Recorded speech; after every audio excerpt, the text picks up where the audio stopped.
તો જામનગરના Ranjit Sagar dam overflow થયો છે। ઉપરવાસમાં સૌપ્રથમ સારો વરસાદ થતા ડેમ ઓવરફ્લો થયો। જામનગરને પીવાનું પાણી પૂરું પાડતો રાજાશાહી વખતનો આ રણજીત સાગર ડેમ ઓવરફ્લો થયો છે।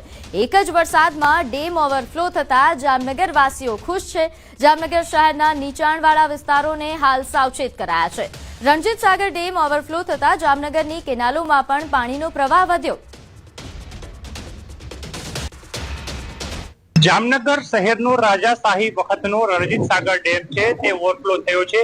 ઉપરવાસથી ભારે વરસાદના કારણે અહીં જે વરસાદી પાણી આવ્યું છે તેને લઈને જે આ 27.5 ફૂટની ઊંડાઈ ધરાવતો જે આ રણજીત સાગર ડેમ છે તેના નયનરમ્ય દ્રશ્યો આપ જોઈ શકો છો। જે પ્રકારે વાત કરવામાં આવે જામ દિગ્વિજયસિંહજીના વખતમાં 1939માં આ જે રણજીત સાગર ડેમ છે તે બનાવવામાં આવ્યો હતો। ખાસ કરીને 20 લાખના ખર્ચે બેનમૂન જે આ કલાકારીગીરી છે તે આ ડેમમાં જોઈ શકાય છે। ને જે આ સૌથી મોટો ડેમ છે એની મહત્વતા એ છે કે અહીંથી જામનગર શહેરને પીવાનું પાણી છે તે પૂરું પાડવામાં આવે છે।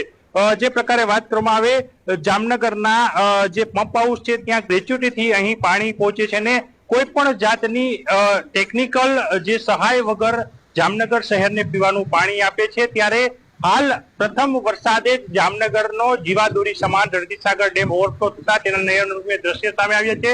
તો જામનગરના જે પીવાના પાણીનું સંકટ છે ટળ્યું છે તો સાથે સાથે અહીં ખેડૂતોને સિંચાઈના પાણી માટે પણ ખૂબ લાભદાયક કહી શકાય। પ્રથમ વરસાદે જ જામનગરની જીવાદોરી બનાતા આ રણજીત સાગર ડેમ ઓવરફ્લો થતા જામનગરીઓમાં ખુશી જોવા મળી રહી છે। કિંજલ કારસરિયા, ન્યૂઝ 18 ગુજરાતી, જામનગર।